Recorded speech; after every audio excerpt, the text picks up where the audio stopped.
इस फुफ्फो से बदला लेने के लिए अज़रा कुछ नई चालें सोचती है। अज़रा जो पहले हमेशा हर जुल्म के ख़िलाफ़ खड़ी हो जाती थी, बोलती थी, चीखती चिल्लाती थी, लेकिन इस दफ़ा वो सब काम बहुत ख़ामोशी से करने वाली है। अब चुपचाप वो अपने बच्चों के कमरे में शिफ्ट हो जाती है, जबकि उसके कमरे में सायरा कब्ज़ा कर लेती है। अज़रा के खूबसूरत कमरे में रहना तो सायरा का हमेशा से ख्वाब था। अपनी माँ से जाके कहती है कि आज मैं बहुत खुश हूँ क्योंकि मेरा ख्वाब पूरा हो गया है। लेकिन एक बात का अभी भी अफ़सोस है कि जमाल चला गया, क्योंकि अगर इस कमरे में मेरे साथ जमाल भी होता तो ज़िंदगी किस कदर खूबसूरत होती। दूसरी तरफ अज़रा ने घर के तमाम काम संभाल लिए हैं और ये सारा तो इतनी ओवर हो चुकी है कि जब बुटीक से आती है तो अज़रा पर हुक्म चलाती है कि मैं थकी हारी घर आई हूँ, तुम्हें कुछ एहसास भी है, जल्दी से मेरे लिए चाय बनाकर लेकर आओ। तो अज़रा चुपचाप चाय बनाकर लाती है, इन लोगों के सामने पेश करती है और वहाँ से चली जाती है। तो सारा कहती है अपनी माँ से कि ये तो बड़ी नेक परवीन बनी घूम रही है। फूफो कहती हैं मैंने इसके सारे कसबल निकाल दिए हैं। मान गई ना आखिर अपनी माँ को। तो सारा कहती है भाई मैं तो वाकई ही मान गई, क्या बात है आपकी। अब फूफो दुकान पे जाती है क्योंकि वो चाहती है कि इनसे दुकान भी खाली करवा ले, जिस तरह से घर खाली करवाया है। दुकान पे पहुंच के नसीर और वलीद पर हुक्म चलाते हुए कहती है कि भाई मेरी दुकान को भी जल्द से जल्द खाली कर दो। तो जवाब में नसीर कहता है कि आप क्या समझती हैं कि घर हमने आपके खौफ की वजह से खाली किया है? अगर ऐसा है तो ये गलतफहमी अपने दिल से निकाल दें। हमने घर इसलिए खाली किया है कि अब मज़ीद आपकी शक्ल देखना नहीं चाहते थे। लेकिन अगर आपको ये गलतफहमी है कि हम ये दुकान भी खाली कर देंगे तो इस गलतफहमी को जितना जल्दी हो सके अपने दिल से निकाल बाहर करें। तो फुफ्फो को भी गुस्सा आ जाता है और कहती है कि दुकान मेरे नाम पे है, मैं भी ज़रा देखती हूँ कि तुम लोग मेरी दुकान कैसे खाली नहीं करते। गुस्से में घर आती है और सारा से कहती है कि वो लोग आराम से दुकान खाली करने को तैयार नहीं हैं। बिलाल को बुलाना पड़ेगा इस मसले का हल निकालने के लिए। अब बिलाल को बुलवाती है और उसे कहती है कि तुमने मेरे बाकी सारे काम तो कर दिए, लेकिन अब जल्द से जल्द ये दुकान भी खाली करवाओ इन लोगों से। तो बिलाल फुफ्फो को तसल्ली देता है कि ये तो कोई मसला ही नहीं है और उसके बाद फुफ्फो से कहता है वैसे आपने तो हर चीज़ पे ही कब्जा कर लिया है, मकान, बैंक बैलेंस, और अब आपकी इस दुकान पर भी नज़र है, कुछ मेरे बारे में भी तो सोचें। तो फूफो कहती हैं कि हर दफ़ा तो तुम्हें इतनी भारी रकम देती हूँ और मज़ीद तुम्हारे बारे में आखिर क्या सोचूं। तो बिलाल कहता है दरअसल मैं आशी से शादी करने का ख्वाहिशमंद हूँ। फूफो को तो ये बात सुन के गुस्सा आ जाता है और बिलाल से कहती हैं कि खैरियत तो है, ये किस तरह की बात कर रहे हो। तो बिलाल कहता है कि इसमें बुराई क्या है, मैं आशी को पसंद करता हूँ। लेकिन फूफो कहती हैं हमें आशी से भी तो पता करना पड़ेगा कि उसकी पसंद नापसंद क्या है। तो बिलाल कहता है ठीक है आप आशी से भी पता कर लें, लेकिन एक बात कान खोलकर सुन लें कि मैं इनकार नहीं सुनूंगा।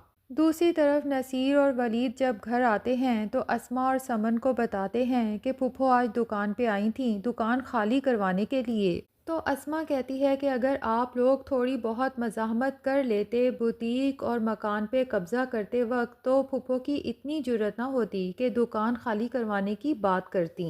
तो नसीर कहता है बात तो तुम्हारी ठीक है, बहरहाल हम दुकान भी इतने आराम से अब खाली नहीं करेंगे, दुकान पर हमारा कब्ज़ा है और जब तक हम वहाँ पर बैठे हैं फूफो हमसे दुकान खाली नहीं करवा सकती। अब दूसरी तरफ वासिफ फ़रहत को किसी गायनाकोलॉजिस्ट के पास लेके जाता है और इत्तेफाक से वो गायनाकोलॉजिस्ट रामीन की जानने वाली होती है।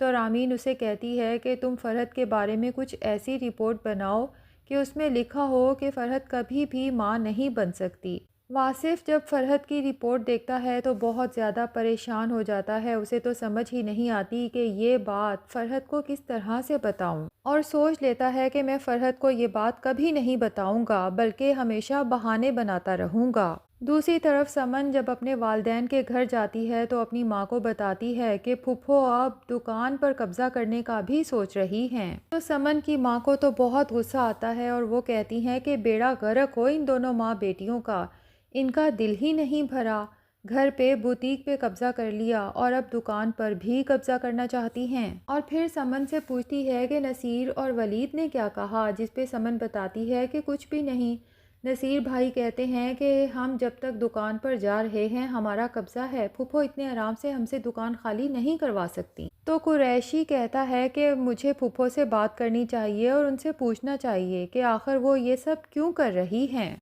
दूसरी तरफ सायरा तो बहुत परेशान होती है जब से बिलाल ने आशी से शादी का इजहार किया है।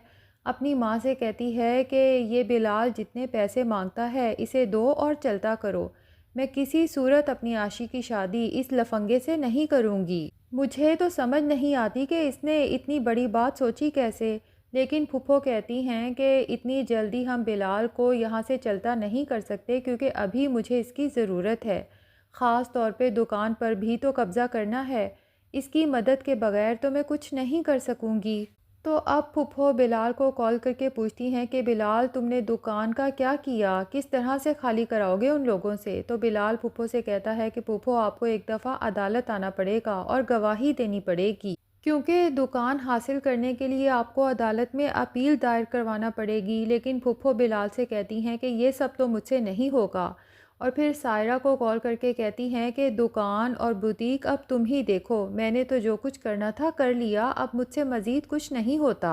दूसरी तरफ आशी उदास होती है तो अज़रा के पास आकर बैठ जाती है और उससे अपनी उदासी का इजहार करते हुए कहती है कि जब से जमाल मामू का इंतकाल हुआ है मेरा तो कुछ भी करने का, कहीं आने जाने का बिल्कुल दिल ही नहीं करता। इतनी उदासी है कि मेरा तो स्कूल जाने तक का दिल नहीं करता। लेकिन अज़रा उसे समझाती है कि ऐसा ना करो, तुम्हें अपनी पढ़ाई पर तवज्जो देनी चाहिए। अंबर को देखो, वो भी तो स्कूल जाती है। तो आशी कहती है हाँ अंबर तो जा रही है, लेकिन पता नहीं क्यों मुझे जमाल मामू में ना अपने बाबा नज़र आते थे। मेरा कभी कभी बहुत दिल चाहता है कि मैं अपने वालिद को देखूं।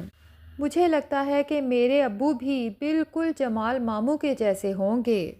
तो अज़रा आशी से कहती है कि तुम्हारे पास तुम्हारे अब्बू की कोई तस्वीर है। तो आशी कहती है कि हाँ अम्मी के एल्बम में है और फिर वो अपने अब्बू की तस्वीर अज़रा को लाके देती है। दूसरी तरफ चूँकि अज़रा बिलाल और पुप्पो की बातें भी सुन चुकी है जब बिलाल आशी से शादी की ख्वाहिश जाहिर करता है और उसके जाने के बाद सारा जो अपनी माँ से कहती है कि मैं आशी की शादी कभी भी इस बिलाल से नहीं करूँगी, इसे पैसे दो और चलता करो।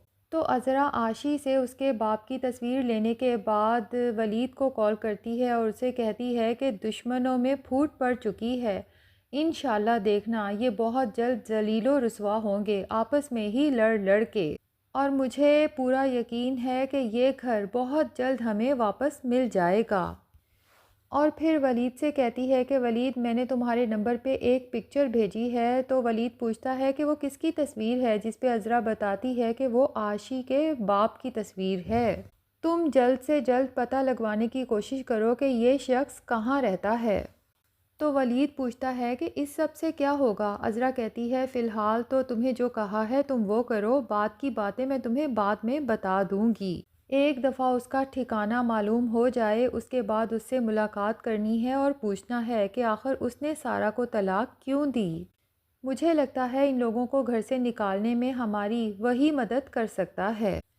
अब चूँकि समन के पास आशी का नंबर है तो जब वलीद समन से बात करता है कि आशी के बाप के घर का एड्रेस मालूम करना है तो समन कहती है कि आप बेफ़िक्र हो जाएं, मैं पता करवा लूँगी। उसके बाद जब एरिया वगैरह पता चलता है तो वलीद वो तस्वीर लेके उस इलाके में पहुंच जाता है और लोगों से पूछता है कि क्या आपने इस आदमी को यहाँ पर देखा है। तो वहाँ पहुँच के वलीद को पता चल जाएगा कि ये शख्स जेल में है, रिहा होने वाला है, या ये भी हो सकता है कि उसकी सज़ा ख़त्म हो गई हो और वो रिहा हो चुका हो।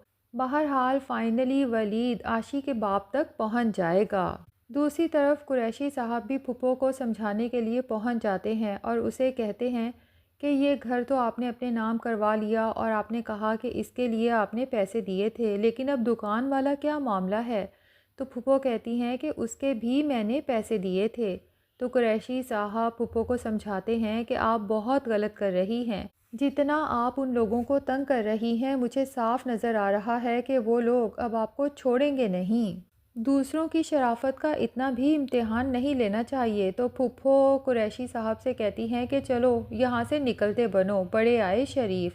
अगर वो लोग इतने ही शरीफ और मासूम होते तो भला उनका भाई जमाल अपनी तमाम चीज़ें मेरे नाम क्यों लगाता।